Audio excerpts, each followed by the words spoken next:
If you hood educated, I'm glad you made it. Allow me to unfold my knowledge, wisdom, and understanding from a hood brother's point of view to all of you, here, there, and everywhere.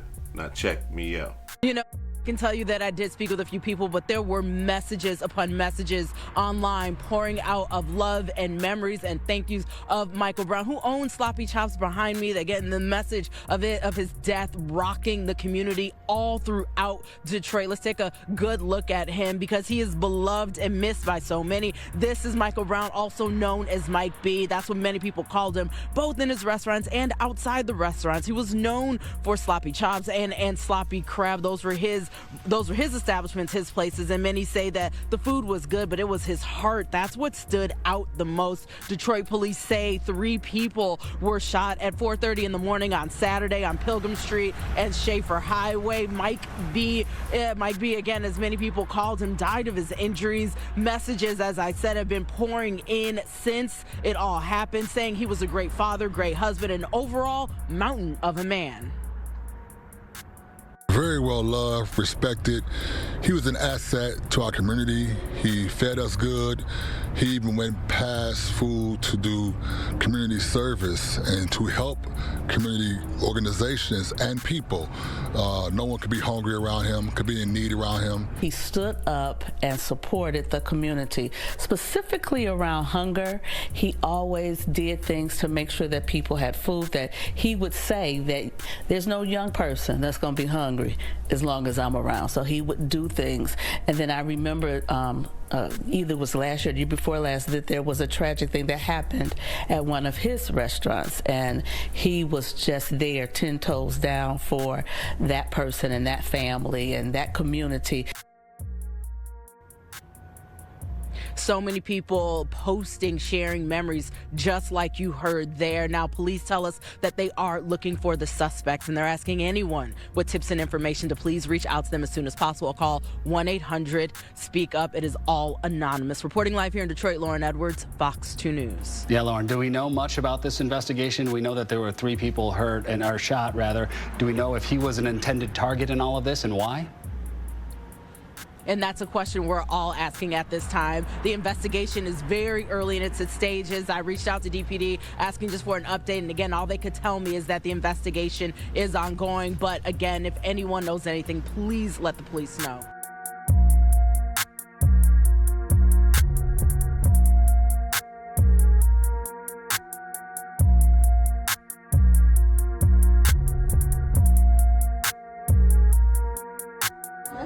Everybody smiling. Yep. Everybody smiling. So his wife, she might want to see y'all smiling. There we go. One. Let's do it. Let's do it. Happy motherfucking birthday, big dog. Happy birthday. Happy birthday, nigga. Thank you,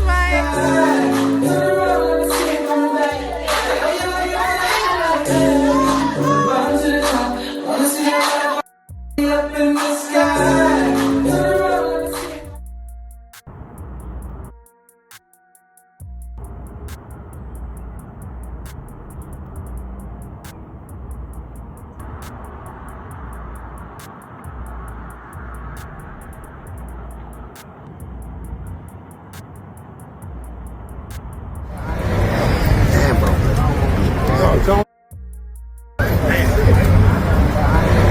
Damn, bro.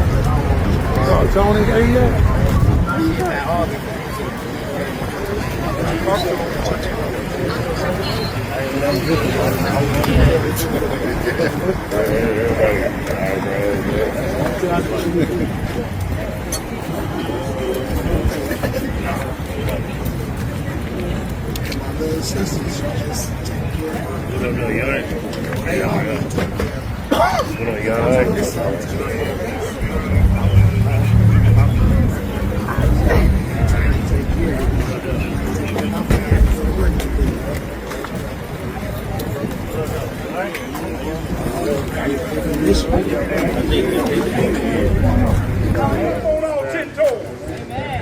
Stop the violence, y'all. Stop the violence. Amen. Too much jealousy. Too much hate. Get a job. Get your own. Hey. You know who you are. Yep. Stand up, 10 toes, be a man. Yes, sir. All of my brothers are tired of going through this. Every year somebody didn't kill it. For nothing. Stand up. Detroit, stand up. This time we're going to count to 3 and release the blues and say Mike B. Then we're going to let the family go. 1, 2, 3. Mike B!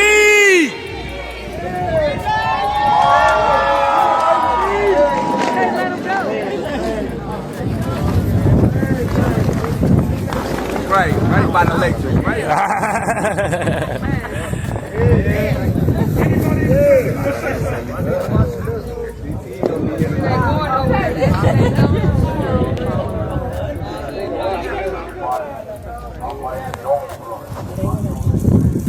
Cold-blooded demonstration. And you know what blows my mind about all this is this right here, y'all. I understand that, you know, when there is a murder, there is a homicide investigation. But usually, right, the police, you know, will put something out there so that, you know, the public can look for. You know, they'll say things like, you know, one man walked up and started firing shots. The one man had on all black. He had a red hat on, a blue shirt, and some white pants, and some orange shoes. They give us something, right? Some type of description of the suspect. We don't have that. There's no description of a suspect. Not only that, you know, sometimes they will say, hey, you know, they pulled up in an all black car, right?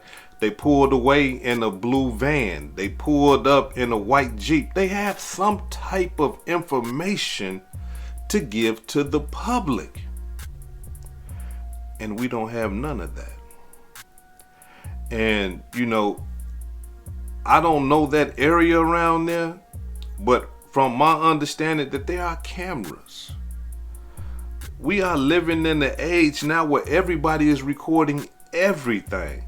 It's almost mandatory if you run in a after hour spot or a bar or a club that you have cameras of the parking lot. Cameras, you know, showing people coming in and out of the club. But we have no suspects. We have no vehicle description. We have nothing. But the cold-blooded part about all that is this right here. A lot of people proclaim to love Mike B, right? A prominent pillar in the Detroit community. A lot of people, y'all, I'm talking about a multitude of people proclaim to love this brother. But didn't nobody see nothing? All the people that was at that club that night that proclaimed to love Mike B that was there, don't nobody know nothing? Nothing. Ain't nobody see somebody pull up and jump out a car. Ain't nobody got a description of the killer, the killer's car. Nothing. You see? That's what blows my mind right there. Now, don't get me wrong. I have been getting some reports from people who was there, right? But they are conflicting reports, and I'm going to share them with y'all in a minute, but they are conflicting reports. Nonetheless, they are, you know, communicating with old hood educated, right? But I'm talking about the people that know. The people that was right there, that seen what happened, that seen this man shoot 2 people, kill Mike B, and then run off. You see? Don't nobody have no description. And so that's the problem that I have with a lot of people in our community. Because here it is, people are proclaiming to love this brother who was a prominent member of the Detroit community, but you ain't coming forward. You see? And what you have to understand, for those of you who are not coming forward, what you need to understand is what you are doing, you are validating the murder of Mike B. And some might say, hold on, hood educated, man, how they violate? They ain't do nothing. Hear me out. The killer, being that ain't nobody ain't saying nothing, the killer, oh, he's emboldened now. His feet kicked up. He's emboldened. He's even braver now. Because he understands that a lot of people that are not a part of that street life is pretending to be a part of that street life. You see? And when you don't come forward and let everything know, look, don't be mad when he kill again. Don't be mad when somebody else start coming up out of a club or something like that and he starts shooting them, and you might get caught up in the crossfire and you might get hit this time and you might not make it. So don't get mad about that. Because we have a lot of brothers and sisters in our communities that, hey man, look, you're not a gangster. You ain't in that lifestyle. You a tax-paying citizen. You see what I'm saying? Don't nobody deserve to get killed like that. Nobody. Now look, I don't know the background of Mike B like that, but you know, I've been getting reports that he's like that though.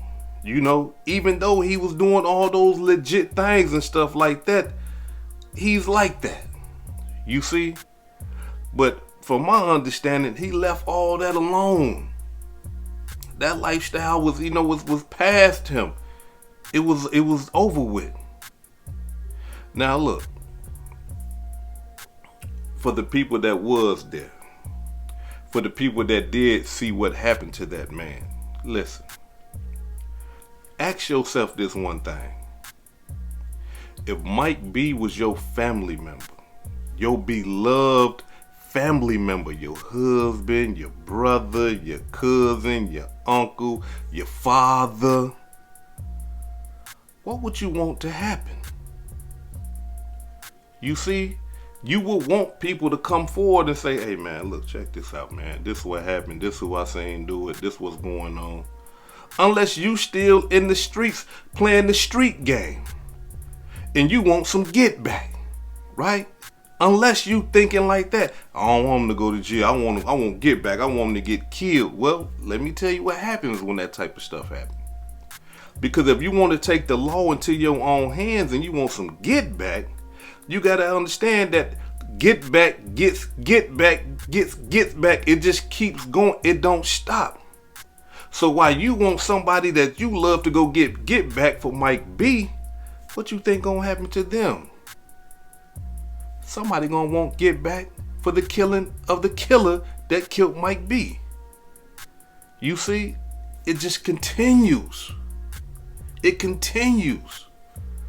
And the only thing that really put a stop to it is when they go to jail. Then it's like, hey, look, I ain't got nothing to do with that. He killed this brother right here. He got caught. They something to jail. You see? So look, all that taking the law in your own hands and playing by these street rules, listen, ain't nothing gonna happen, but people just gonna continue to die. As long as we continue to play by these street rules, people are gonna die, get shot, and go to jail, period. Period. And that cycle right there is going to continue to happen if we don't wake up and say, hey, you know what, man, look, I don't want my nephew to go kill the person that killed Mike B. The person that killed Mike B need to be in jail. Because if my nephew go kill this guy, then he got to worry about people trying to kill him. He got to worry about going to spend the rest of his life in jail. When we can call the authorities, right, and say, hey man, listen, check this out. This is what's going on.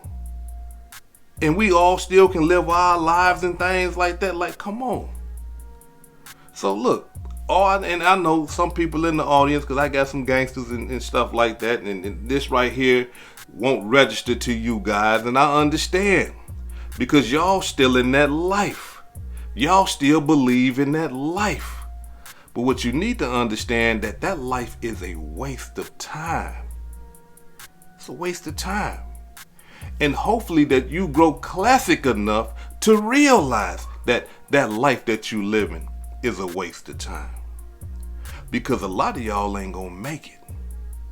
Whether you be in the ground or you be in jail, a lot of y'all ain't gonna make it. And the cold-blooded part about that is that you know it. You see, you know you might not make it, but you still playing Russian roulette with your life. Wake up, brothers. Wake up, sisters. Quit playing. Quit endangering your lives just because you believe in a street mentality, street rules and regulations and all that don't give a damn about you. Don't give a damn about you. All the killers that got killed that you know of, I'm talking to my street guys, my gangsters. All the killers that you know of that done got killed and are dead and gone, people done forgot about them. Forgot about them. Life moves on. So what you think gonna happen when you get killed for believing in that bullshit? Excuse my language. What you think gonna happen? They gonna cry for a couple of days. They gonna get mad for a couple of days. They might even go get you some get back. But does that bring you back to life? Hell no. You still gone. You still gone. And your kids gotta deal with that throughout the rest of their life. Your wife got to deal with that in her life. You see that you dead and gone. But your homeboys, the gang and all them, the street politics and all that, they ain't gonna look. They gonna listen. After you die, they gonna cry for a little bit. But then somebody else gonna die.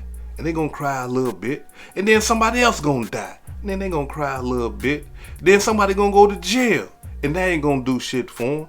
You see what I'm saying? So look at the pattern. Talking to my gangsters. Look at the pattern. Some of you are living it right now. You got homeboys that done died and other homeboys done died. Y'all don't forget about him that died 5 years ago. You ain't going over there taking his kids no clothes or nothing. You ain't taking care of his wife. You ain't taking care of his kids. A lot of y'all trying to hit the wife.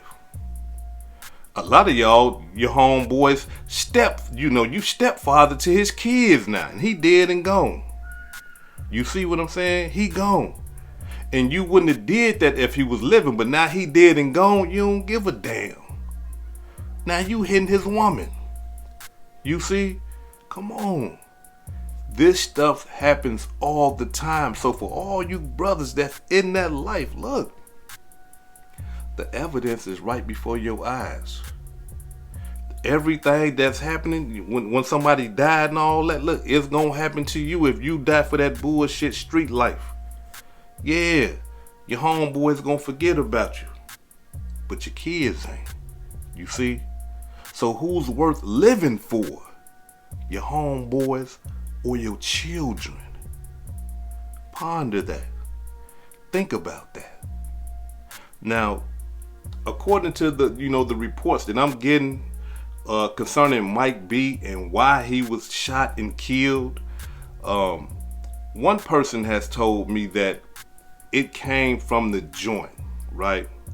That somebody sent a hit from the joint to have Mike B killed. Now listen, I don't know if that's true, but one thing I do believe that is true is that it was a hit. It wasn't no random, hey, look, this might be a mistake. We shot the wrong person. No, it wasn't that. This right here was a hit for Mike B. The person that killed him laid and waited on him. Waited on him to leave. I'm talking about for hours. Knew that he was in the bar and waited on him to leave at 4 o'clock in the morning. And when Mike B left, according to the reports that I'm getting, they saying that his killer yelled his name. Hey, Mike B. And when Mike B turned around to see who it is, as he's turning around, Mike B noticed that his homeboy that he's with, because he was with 2 guys that night. 2. And there was no altercations. There was no, they said, everybody in there kicking it, gambling and just doing what people do at after sex, right? But there was no altercations. There was no beef. There was no arguments. There was no pushing and shoving. There was no misunderstandings. Nothing. Everything was flowing smooth. But when the guy yelled Mike B name, according to what I'm hearing, they saying that this guy, his homeboy, got to reaching for his weapon. Mike B ain't have his gun on him. Everybody that I done talked to said that he do keep a strap, but it probably was in the car. Mike B didn't have his gun on him though. But when Mike B was turning around seeing his homeboy reaching for his gun, that gave him pause. But the guy that came to kill Mike B, as soon as he started seeing Mike B homie reach for his gun, he had to shoot him first. Shot him down. The other guy tried to run, shot him down. Then chased Mike B all the way across the street and gave everything to Mike B. Multiple shots. Because a lot of people was wondering like, wait a minute. How did two guys end up in front of the door, as soon as they came out at the front of the door, and the person that was killed, Mike B, ended up on the other side of the street. Now, that's what I'm getting.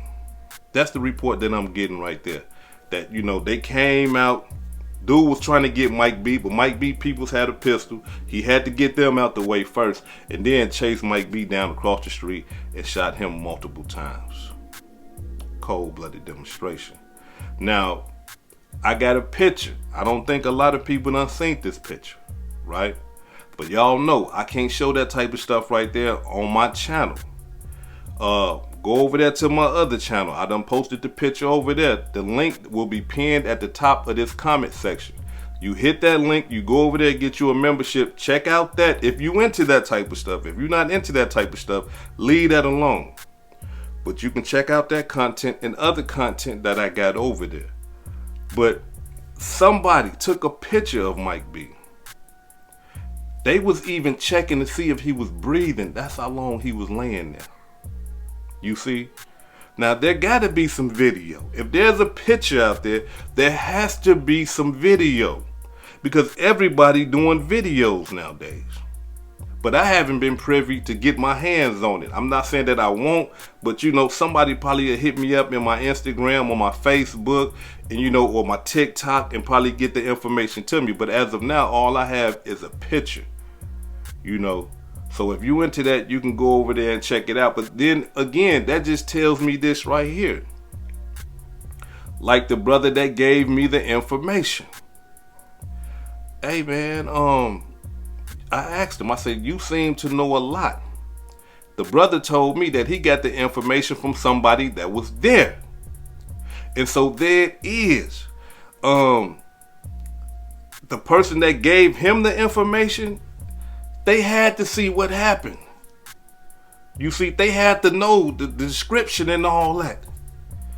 And with stuff like that, usually the police will come out. They ain't finna give us, good information to the point, you know what I'm saying, where it can mess up their investigation, but they always give descriptions of suspects. Can we agree on that? Right? Because I don't expect them to say, hey, look, this is the type of gun, this, I don't want to mess up their investigation, but a description of the suspect, we get that. We ain't get that. A description of the suspect's car, nothing. You see? And so that's what I'm talking about with this street mentality, man. I don't talk to the police, man. I'm gonna keep it in the streets and all that. Okay, keep it in the streets. But when people start dying back to back and going to the penitentiary for the rest of their life, listen, they gonna be wishing, damn, I shouldn't have kept it in the streets, bro. I shouldn't have did that. Damn. Let me tell y'all something. The people in the grave can't talk. But if they could, I guarantee you they would say, man, you know what? I should have did something different. I shouldn't have did that. You see, I should have went this way. I should have seen that coming. But the people in jail with life, they can talk. They can talk. And some of you got homeboys that's locked up for the rest of their life. If they haven't told you, ask them. Hey man, what would you do different, bro? They done convicted you for murder. Would you, do that again? Would you change some things in your life? Man, hell yeah, bro. They want to come home. They want to be free. Because they understand that a bad decision that they made by killing somebody, they finna die in prison They wish they can rewind the hands of time and take all that back. Believe me, I talked to them. They wish they can take all that back. But what is done, and they can't. You see? So they can talk. They can tell you, man, shit, man, I wish, man, this ain't about nothing, man. I'm stuck in here. I gotta die in here. Don't nobody want that. So start thinking about that when you about to make these crucial decisions, because these decisions can change your life in two ways. When you making that decision, hey, I'm leaving it in the street, man, you know, two ways. You can end up dead yourself, or you can end up dying in the penitentiary. This is the decision that you are making. Think about it. Now, I understand it's not a popular decision, you know, to go talk to the police and stuff like that. I understand that. Listen, it takes a lot for me to even be talking like this, because I understand the rules of the streets, and it is so embedded in me that sometimes I be feeling like, man, damn, like you sound kind of soft, hood. Like, come on, hood, man, like let a motherfucker get his get back, man. Like, damn, bro, like you. But I had to face the reality.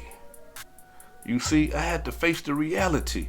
When I was doing all that time in the penitentiary, shit, I was like, man, I shouldn't have did that. Damn. I shouldn't have did that. I should have left that alone, man. We could have figured this out a better way. We should have just put our dukes up or something like that. At least I'll still be home. At least I'll still be out. You see? So when I'm facing reality, I gotta be 100 with y'all. And some of y'all might not agree with it. Some of y'all might not like it, but it is the truth. That's the part about it. And the truth don't feel good all the time. The truth hurts you. Because a lot of y'all know what I'm saying is true. And it's condemning you because it's hurting you. And you upset and you mad about it. But you know it's the truth. But you got to be brave enough. You got to have enough courage to face the truth and recognize it and accept it. You see? So, look, like I say, it's not easy for me. I'm talking about, truthfully speaking, I remember one day I'm laying in the bed with my wife. It's in the summertime. We got the window up, and I heard a woman yelling, "Help me!" She yelling loud as hell. "Why are you doing this to me?" And me and my woman, we woke up, and my woman looked at me. She said, "What should we do?" And being in the criminal, I said, "Shit, we ain't got nothing to do with that." I'm just saying, because it's still in me, y'all. It's still in me, and I don't know what happened in that situation, but hey, look, we ain't got nothing to do with that. But, as I progress, as I'm going further and further into my walk, if something happened to me or around me, that's my business. I ain't gonna have no problem with calling 911 at all. At all. I'm talking about no problem at all, because see, I got a life to live. I got kids to raise. I got a wife. I got a family structure. You see, my family depends on me. My kids depends on me. You see, I got to be there for them, right? So that I can help their quality of life. I'm not finna let a street decision or a backwards decision cause me to end up dead or in the penitentiary. You see, because I know better now. And you need to know better too. Now, the other thing that I got concerning, Mike B was that, Mike B was a womanizer. He liked his women. And that he had, a domestic situation with a woman who works at Sweet 100. His side piece works at Sweet 100. And that he put them things on her for whatever reason. I don't know. But he put those things on this woman. And he promised to give her some money. Right? But after putting them things on her, when he came to the Sweet 100, The bartender, the woman that works there, called her peoples. Hey, he here. You see? And it wasn't no, we gonna talk to him, we gonna ask him why he did this, or, you know, give her the money you said you was gonna give. It wasn't none of that. Her peoples was coming to kill. And that's what happened. Now, understand, y'all, like, that's why I said, like, I'm getting conflicting stories. I'm getting multiple stories of the possibilities of why this happened to Mike B. But the only thing that we really know for sure is that it was a hit directed for him, and that Mike B lost his life. That's one thing we know for sure. You see, that's one thing that we know that is 100% absolutely correct, because, like, again, when this guy pulled up, according to somebody that was there, when this guy pulled up, I'm talking about, well, walked up, he did not try to rob Mike B. He did not try to rob Mike B friends. It wasn't no conversation other than Mike B yelled his name. So that tells us, because we hood educated, not lame related, that his killer knew him. You see? His killer knew him. And not only that, his killer wanted him to see him. Because usually guys don't, you know, when they on the hit, usually they don't just, hey, so-and-so, you know, you don't usually alarm or put your, you know, your victim on alert. But this guy right here wanted him to know, hey, look, it's me.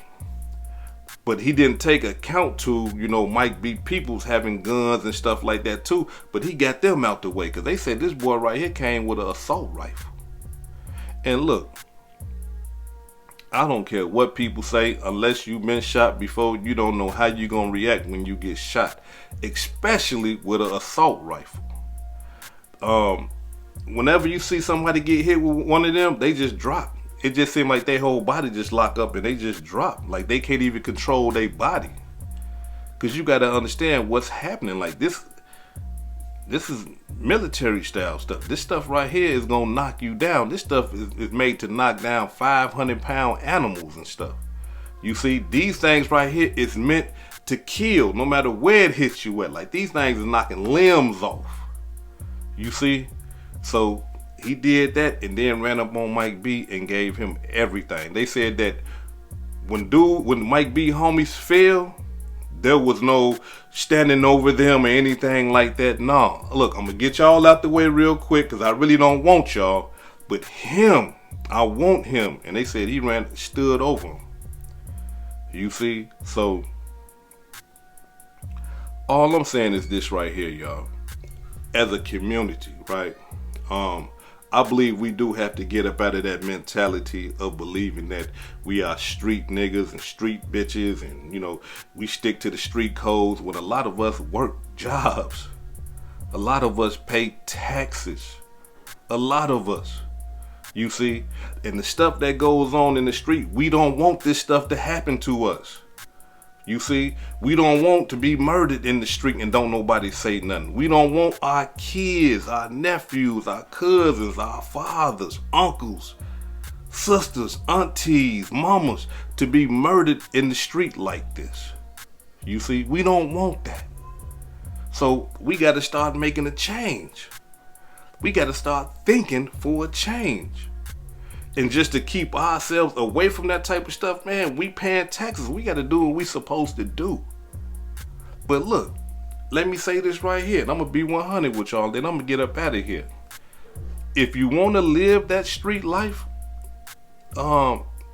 accept everything that comes with it. Don't do no telling. When they kill you, lay there and just die. Don't call the police or nothing, because this is a part of the lifestyle. When your kids die, you know, when somebody come through the neighborhood and accidentally kill your child, you know, don't say nothing. Just let it happen. You know what I'm saying? Because it's the street stuff, you know. When your kids get robbed, kidnapped and stuff, don't say nothing, because you in the streets. Alright? This is hood educated, not lame related. Peace and love, and y'all take care of yourself out there. If I said anything that caused you to think, hit Hit that like button and subscribe to the channel if you're not subscribed already. And if you're feeling generous, please make a small donation to the channel. And if you want to see another video that I just put out about a 8-year-old boy being killed because of some gang violence, click the link or click the video somewhere that's going to show on this video and go check out that video. Peace and love.